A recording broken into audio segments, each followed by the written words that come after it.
21. By the righteousness of God, Bahá'u'lláh, wishing to reveal the full potency of his invincible power, asserts, should a man, all alone, arise in the name of Bahá, and put on the armor of his love, him will the Almighty cause to be victorious, though the forces of earth and heaven be arrayed against him. By God, besides whom is none other God, should anyone arise for the triumph of our cause, him will God render victorious, though tens of thousands of enemies be leagued against him. And if his love for me wax stronger, God will establish his ascendancy over all the powers of earth and heaven. Thus have we breathed the spirit of power into all regions. 22. This is the King of days. He thus extols the age that has witnessed the advent of his revelation. The day that hath seen the coming of the best beloved, him who through all eternity hath been acclaimed the desire of the world. The world of being shineth in this day with the resplendency of this divine revelation. All created things extol its saving grace and sing its praises. The universe is wrapped in an ecstasy of joy and gladness. The scriptures of past dispensations celebrate the great jubilee that must needs greet this most great day of God. Well is it with him that hath lived to see this day, and hath recognized its station. Were mankind to give heed in a befitting manner to no more than one word of such a praise, it would be so filled with delight as to be overpowered and lost in wonder. Entranced, it would then shine forth resplendent above the horizon of true understanding. 23. Be fair, ye peoples of the world. He thus appeals to mankind. Is it meet and seemly for you to question the authority of one whose presence he who conversed with God, Moses, hath longed to attain, the beauty of whose countenance God's well-beloved, Muhammad, had yearned to behold, through the potency of whose love the Spirit of God, Jesus, ascended to heaven, for whose sake the primal point, the Bab, offered up his life? Seize your chance, he admonishes his followers, inasmuch as a fleeting moment in this day excelleth centuries of a bygone age. Neither sun nor moon hath witnessed a day such as this. It is evident that every age in which a manifestation of God hath lived is divinely ordained, and may, in a sense, be characterized as God's appointed day. This day, however, is unique, and is to be distinguished from those that have preceded it. The designation, Seal of the Prophets, fully reveals and demonstrates its high station. 24. Expatiating on the forces latent in his revelation, Bahá'u'lláh reveals the following. Through the movement of our pen of glory, we have, at the bidding of the omnipotent ordainer, breathed a new life into every human frame, and instilled into every word a fresh potency. All created things proclaim the evidences of this worldwide regeneration. This is, he adds, the most great, the most joyful tidings imparted by the pen of this wronged one to mankind. How great, he in another passage exclaims, is the cause, how staggering the weight of its message. This is the day of which it hath been said, O my son, verily God will bring everything to light, though it were but the weight of a grain of mustard seed, and hidden in a rock, or in the heavens, or in the earth, for God is subtle, informed of all. By the righteousness of the one true God, if one speck of a jewel be lost and buried beneath a mountain of stones, and lie hidden beyond the 7 seas, the hand of omnipotence will assuredly reveal it in this day, pure and cleansed from dross.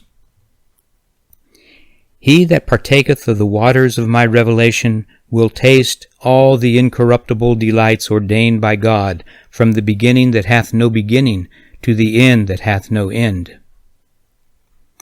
Every single letter proceeding from our mouth is endowed with such regenerative power as to enable it to bring into existence a new creation, a creation the magnitude of which is inscrutable to all save God. He verily hath knowledge of all things. It is in our power, should we wish it, to enable a speck of floating dust to generate in less than the twinkling of an eye suns of infinite, of unimaginable splendor, to cause a dewdrop to develop into vast and numberless oceans, to infuse into every letter such a force as to empower it to unfold all the knowledge of past and future ages. We are possessed of such power which, if brought to light, will transmute the most deadly of poisons into a panacea of unfailing efficacy. 25.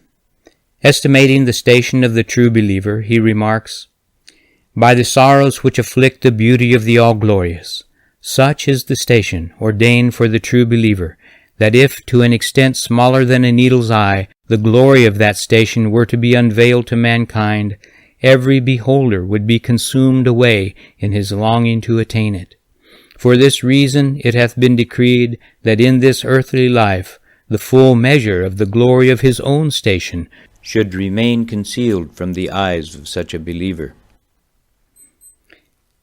If the veil be lifted, he similarly affirms, and the full glory of the station of those who have turned wholly towards God, and in their love for him renounce the world, be made manifest, the entire creation would be dumbfounded. 26.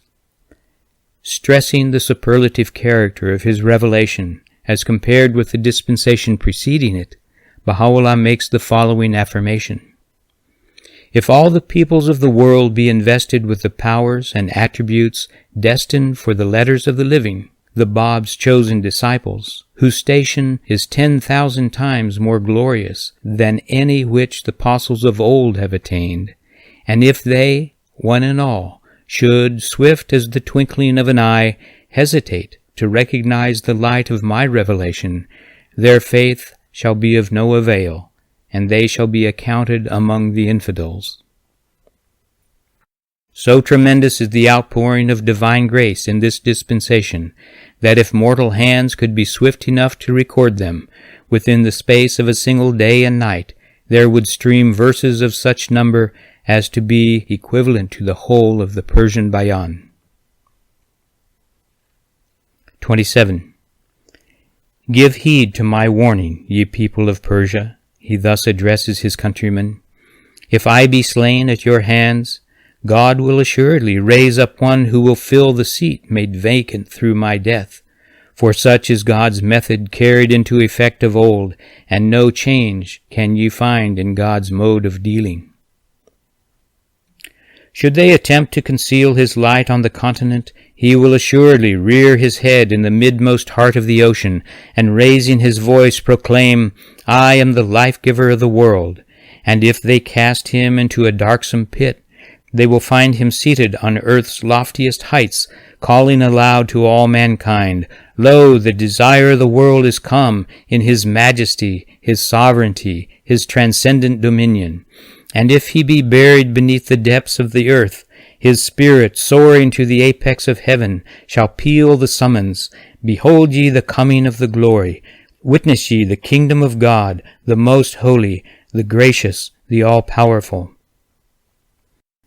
Within the throat of this youth is yet another astounding statement. There lie prisoned accents which, if revealed to mankind to an extent smaller than a needle's eye, would suffice to cause every mountain to crumble, the leaves of the trees to be discolored, and their fruits to fall, would compel every head to bow down in worship, and every face to turn in adoration towards this omnipotent ruler, who, at sundry times and in divers manners, appeareth as a devouring flame, as a billowing ocean, as a radiant light, as the tree which, rooted in the soil of holiness, lifteth its branches, and spreadeth out its limbs as far as and beyond the throne of deathless glory. 28. Anticipating the system which the irresistible power of his law was destined to unfold in a later age, he writes, The world's equilibrium hath been upset through the vibrating influence of this most great, this new world order. Mankind's ordered life hath been revolutionized through the agency of this unique, this wondrous system, the like of which mortal eyes have never witnessed. The hand of omnipotence hath established his revelation upon an unassailable and enduring foundation.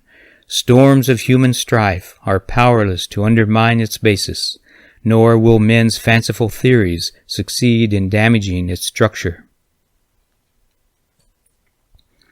29. In the Surat al-Hikal, one of the most challenging works of Baha'u'lláh, the following verses, each of which testifies to the resistless power infused into the revelation proclaimed by its author, have been recorded. Naught is seen in my temple but the temple of God, and in my beauty but His beauty, and in my being but His being, and in myself but His self, and in my movement but His movement, and in my acquiescence but His acquiescence, and in my pen but His pen, the mighty, the all-praised. There hath not been in my soul but the truth, and in myself naught could be seen but God. The Holy Spirit itself hath been generated through the agency of a single letter, revealed by this most great Spirit, if ye be of them that comprehend.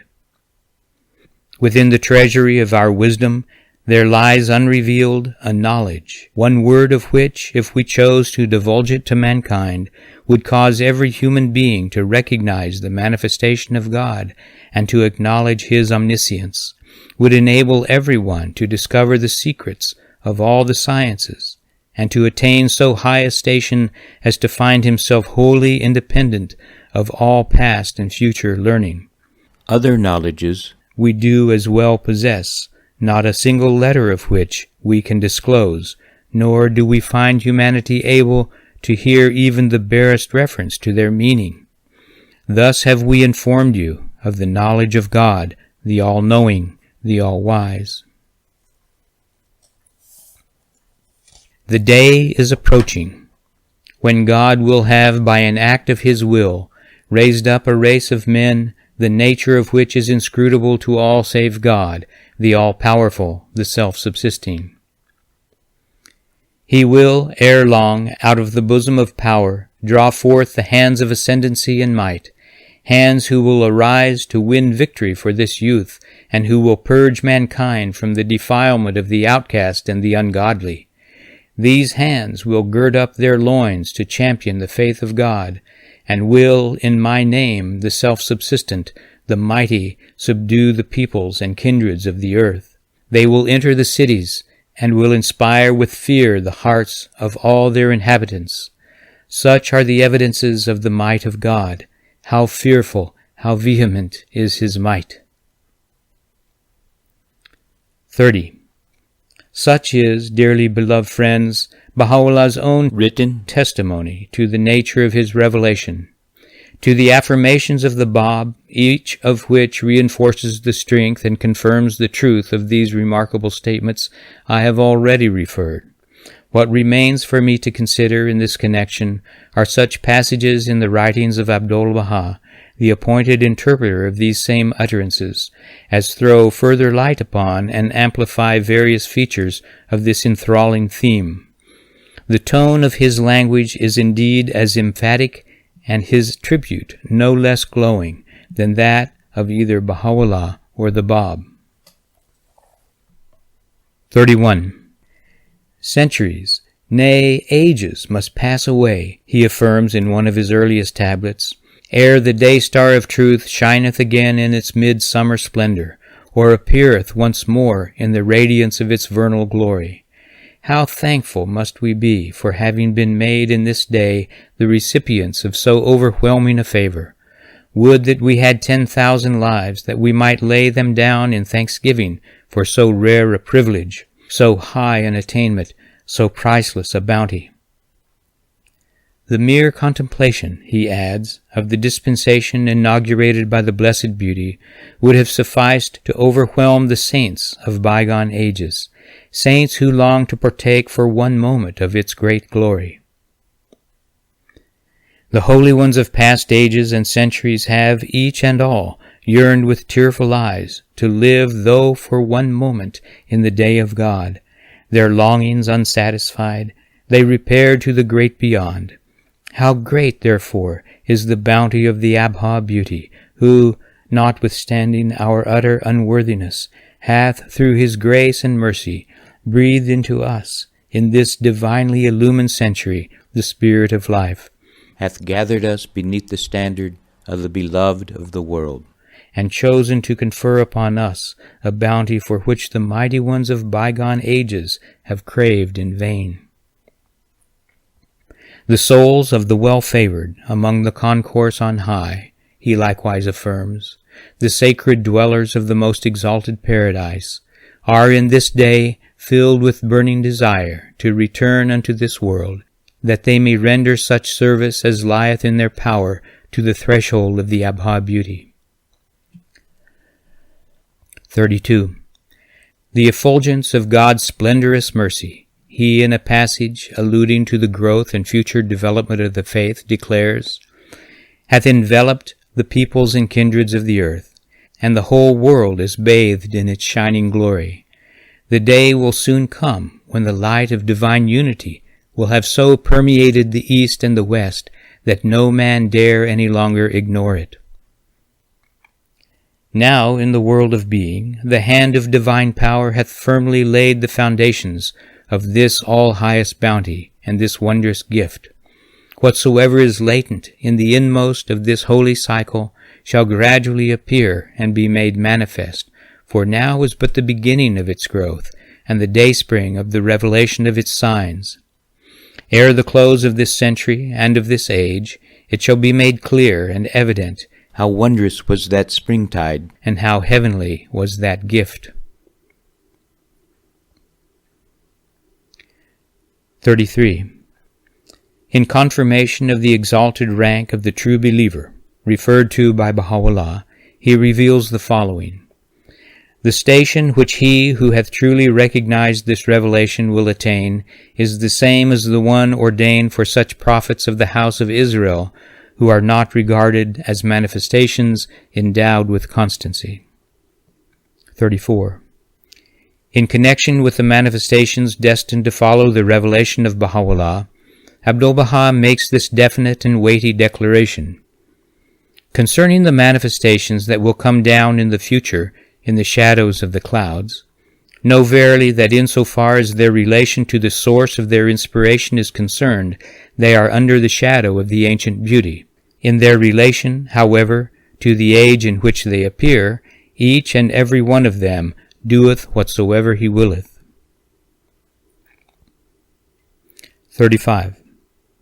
O my friend, he thus addresses in one of his tablets a man of recognized authority and standing. The undying fire which the Lord of the kingdom hath kindled in the midst of the holy tree is burning fiercely in the midmost heart of the world. The conflagration it will provoke will envelop the whole earth. Its blazing flames will illuminate its peoples and kindreds. All the signs have been revealed. Every prophetic allusion hath been manifested. Whatever hath been enshrined in all the scriptures of the past hath been made evident. To doubt or hesitate is no more possible. Time is pressing. The divine charger is impatient and can tarry no longer. Ours is the duty to rush forward, and ere it is too late, win the victory. And finally, in this most stirring passage, which he, in one of his moments of exultation, was moved to address to one of his most trusted and eminent followers in the earliest days of his ministry, what more shall I say? What else can my pen recount?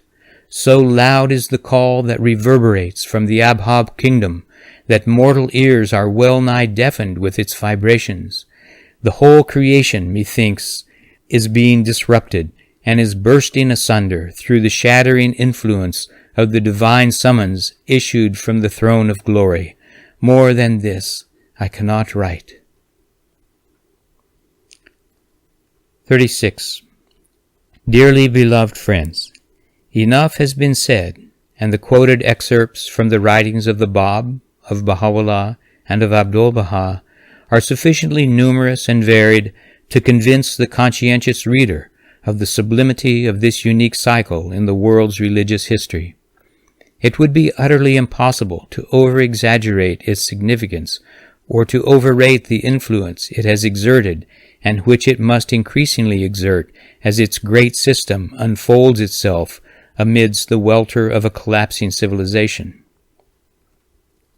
37.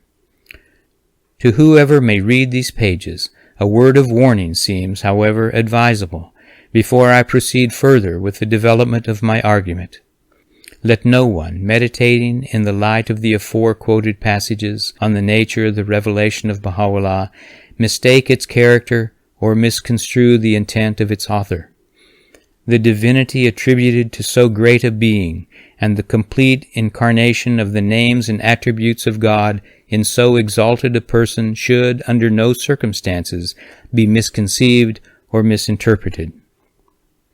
The human temple that has been made the vehicle of so overpowering a revelation must, if we be faithful to the tenets of our faith, ever remain distinguished from that inmost spirit of spirits and eternal essence of essences, that invisible yet rational God, who, however much we extol the divinity of his manifestations on earth, can in no wise incarnate his infinite, his unknowable, his incorruptible and all-embracing reality in the concrete and limited frame of a mortal being.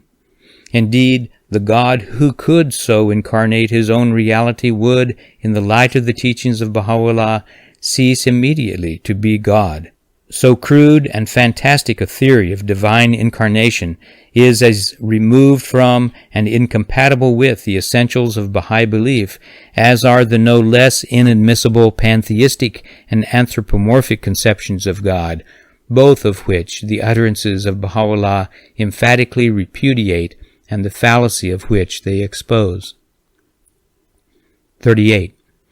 He who in unnumbered passages claimed his utterance to be the voice of divinity, the call of God himself, thus solemnly affirms in the Kitab-i-Igan, "To every discerning and illumined heart it is evident that God, the unknowable essence, the divine being, is immeasurably exalted beyond every human attribute, such as corporeal existence, ascent and descent, egress and regress. He is, and hath ever been, veiled in the ancient eternity of his essence, and will remain in his reality everlastingly hidden from the sight of men. He standeth exalted beyond and above all separation and union, all proximity and remoteness. God was alone, and there was none else beside him, is a sure testimony of this truth." 39. From time immemorial, Baha'u'lláh, speaking of God, explains, "He, the divine being, hath been veiled in the ineffable sanctity of his exalted self, and will everlastingly continue to be wrapped in the impenetrable mystery of his unknowable essence. 10,000 prophets, each a Moses, are thunderstruck upon the Sinai of their search at God's forbidding voice, 'Thou shalt never behold me,' whilst a myriad messengers, each as great as Jesus, stand dismayed upon their heavenly thrones by the interdiction, 'Mine essence thou shalt never apprehend.' How bewildering to me, insignificant as I am," Baha'u'lláh in his communion with God affirms, "is the attempt to fathom the sacred depths of thy knowledge. How futile my efforts to visualize the magnitude of the power inherent in thine handiwork, the revelation of thy creative power. When I contemplate, O my God, the relationship that bindeth me to thee," he in yet another prayer revealed in his own handwriting testifies, "I am moved to proclaim to all created things, Verily I am God. And when I consider my own self, lo, I find it coarser than clay." 40. the door of the knowledge of the Ancient of Days. Baha'u'lláh further states in the Kitab-i-Igan, being thus closed in the face of all beings, he, the source of infinite grace, hath caused those luminous gems of holiness to appear out of the realm of the Spirit, in the noble form of the human temple, and be made manifest unto all men, that they may impart unto the world the mysteries of the unchangeable being, and tell of the subtleties of his imperishable essence. All the prophets of God, his well-favored, his holy and chosen messengers are, without exception, the bearers of his names and the embodiments of his attributes. These tabernacles of holiness, these primal mirrors which reflect the light of unfading glory, are but expressions of him who is the invisible of the invisibles. 41. That Baha'u'lláh should, notwithstanding the overwhelming intensity of his revelation, be regarded as essentially one of these manifestations of God, never to be identified with that invisible reality, the essence of divinity itself, is one of the major beliefs of our faith, a belief that should never be obscured, and the integrity of which no one of its followers should allow to be compromised. 42. Nor does the Baha'i revelation, claiming as it does to be the culmination of a prophetic cycle and the fulfillment of the promise of all ages, attempt, under any circumstances, to invalidate those first and everlasting principles that animate and underlie the religions that have preceded it. The God-given authority vested in each one of them it admits and establishes as its firmest and ultimate basis. It regards them in no other light except as different stages in the eternal history and constant evolution of one religion, divine and indivisible, of which it itself forms but an integral part. It neither seeks to obscure their divine origin, nor to dwarf the admitted magnitude of their colossal achievements. It can countenance no attempt that seeks to distort their features, or to stultify the truths which they instill. Its teachings do not deviate a hairbreadth from the verities they enshrine, nor does the weight of its message detract one jot or one tittle from the influence they exert or the loyalty they inspire. Far from aiming at the overthrow of the spiritual foundation of the world's religious systems, its avowed, its unalterable purpose is to widen their basis, to restate their fundamentals, to reconcile their aims, to reinvigorate their life, to demonstrate their oneness, to restore the pristine purity of their teachings, to coordinate their functions, and to assist in the realization of their highest aspirations. These divinely revealed religions, as a close observer has graphically expressed it, are doomed not to die, but to be reborn. Does not the child succumb in the youth, and the youth in the man, yet neither child nor youth perishes? 43. They who are the luminaries of truth, and the mirrors reflecting the light of divine unity, Baha'u'lláh explains in the Kitab-i-Igan, in whatever age and cycle they are sent down from their invisible habitations of ancient glory unto this world to educate the souls of men and endue with grace all created things, are invariably endowed with an all-compelling power and invested with invincible sovereignty. These sanctified mirrors, these daysprings of ancient glory, are one and all the exponents on earth of Him who is the central orb of the universe, its essence and ultimate purpose. From Him proceed their knowledge and power. From Him is derived their sovereignty. The beauty of their countenance is but a reflection of His image, and their revelation a sign of His deathless glory. Through them is transmitted a grace that is infinite, and by them is revealed the light that can never fade. Human tongue can never befittingly sing their praise, and human speech can never unfold their mystery. Inasmuch as these birds of the celestial throne, he adds, are all sent down from the heaven of the will of God, and as they all arise to proclaim his irresistible faith, they therefore are regarded as one soul and the same person. They all abide in the same tabernacle, soar in the same heaven, are seated upon the same throne, utter the same speech, and proclaim the same faith. They only differ in the intensity of their revelation and the comparative potency of their light.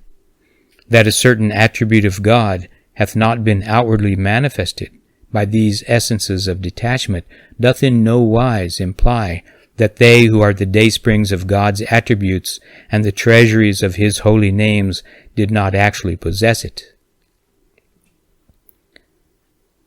44.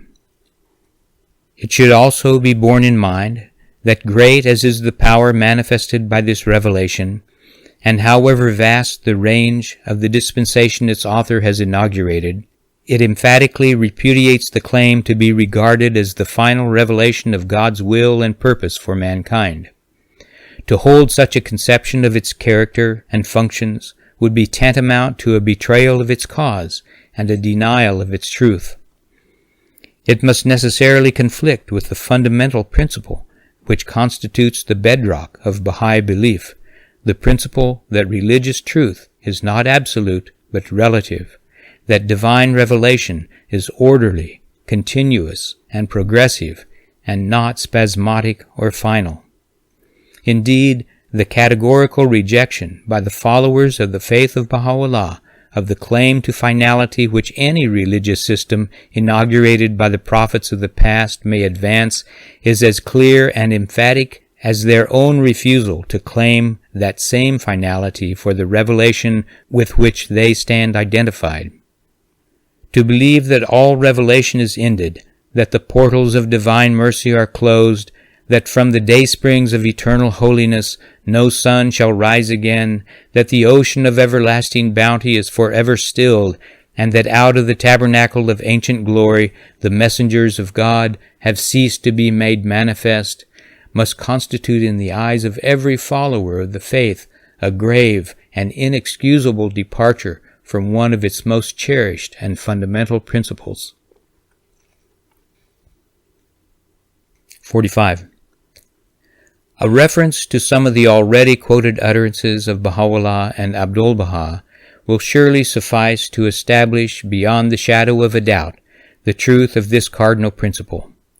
Might not the following passage of the hidden words be likewise construed as an allegorical allusion to the progressiveness of divine revelation and an admission by its author that the message with which he has been entrusted is not the final and ultimate expression of the will and guidance of the Almighty?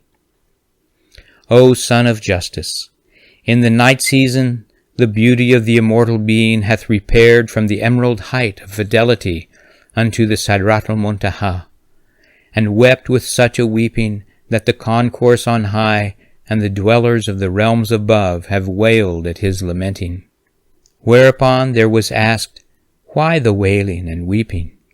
He made reply, As bidden, I waited expectant upon the hill of faithfulness, yet inhaled not from them that dwell on earth the fragrance of fidelity. Then, summoned to return, I beheld, and lo, certain doves of holiness were sore tried within the claws of the dogs of earth. Thereupon the maid of heaven hastened forth unveiled and resplendent from her mystic mansion, and asked of their names, and all were told but one. And when urged, the first letter thereof was uttered. Whereupon the dwellers of the celestial chambers rushed forth out of their habitation of glory, and whilst the second letter was pronounced, they fell down, one and all, upon the dust. At that moment a voice was heard from the inmost shrine, Thus far and no farther. Verily, we bear witness to that which they have done and now are doing. 46. In a more explicit language, Baha'u'lláh testifies to this truth in one of his tablets revealed in Adrianople. Know verily that the veil hiding our countenance hath not been completely lifted, we have revealed ourselves to a degree corresponding to the capacity of the people of our age. Should the ancient beauty be unveiled in the fullness of his glory, mortal eyes would be blinded by the dazzling intensity of his revelation. 47.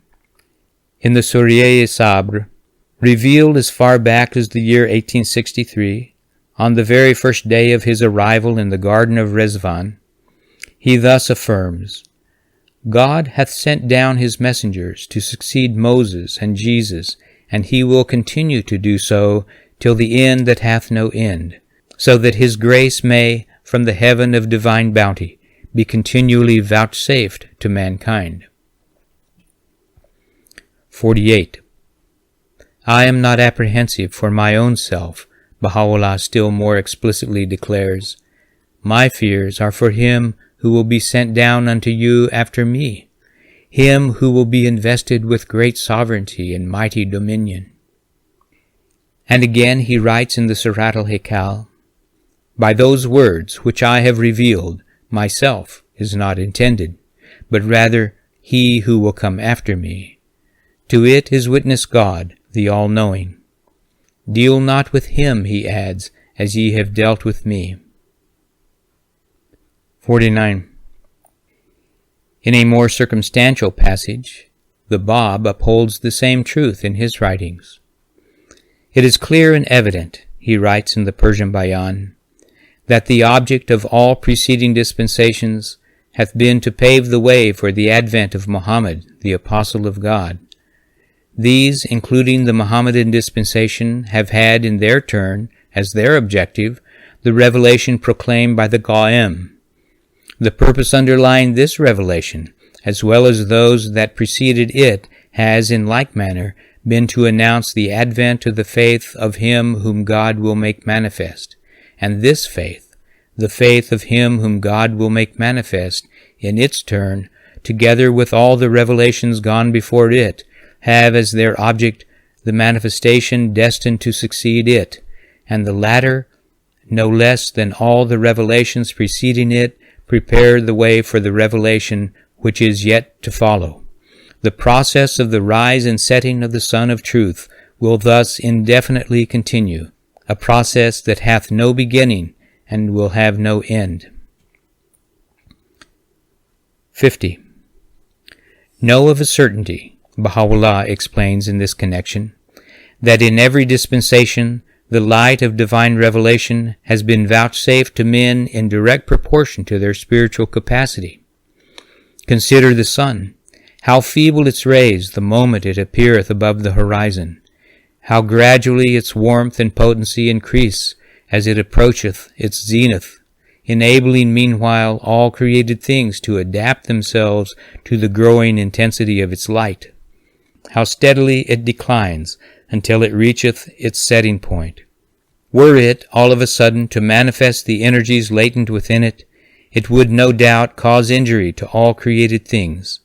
In like manner, if the Sun of Truth were suddenly to reveal at the earliest stages of its manifestation the full measure of the potencies which the providence of the Almighty hath bestowed upon it, the earth of human understanding would waste away and be consumed, for men's hearts would neither sustain the intensity of its revelation nor be able to mirror forth the radiance of its light. Dismayed and overpowered, they would cease to exist. 51.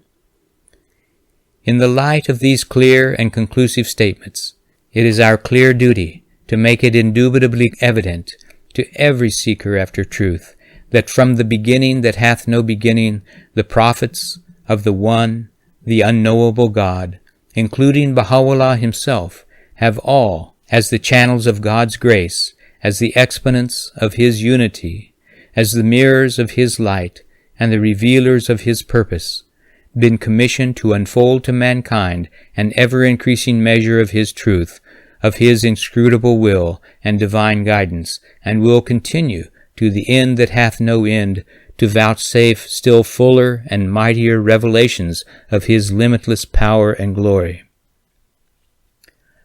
52. We might well ponder in our hearts the following passages from a prayer revealed by Baha'u'lláh, which strikingly affirm and are a further evidence of the reality of the great and essential truth lying at the very core of his message to mankind. Praise be to thee, O Lord my God, for the wondrous revelations of thine inscrutable decree and the manifold woes and trials thou hast destined for myself. At one time thou didst deliver me into the hands of Nimrod. At another thou hast allowed Pharaoh's rod to persecute me. Thou alone canst estimate, through thine all-encompassing knowledge and the operation of thy will, the incalculable afflictions I have suffered at their hands. Again thou didst cast me into the prison cell of the ungodly, for no reason except that I was moved to whisper into the ears of the well-favored denizens of thy kingdom an intimation of the vision with which thou hadst, through thy knowledge, inspired me, and revealed to me its meaning through the potency of thy might. And again thou didst decree that I be beheaded by the sword of the infidel. Again I was crucified, for having unveiled to men's eyes the hidden gems of thy glorious unity, for having revealed to them the wondrous signs of thy sovereign and everlasting power.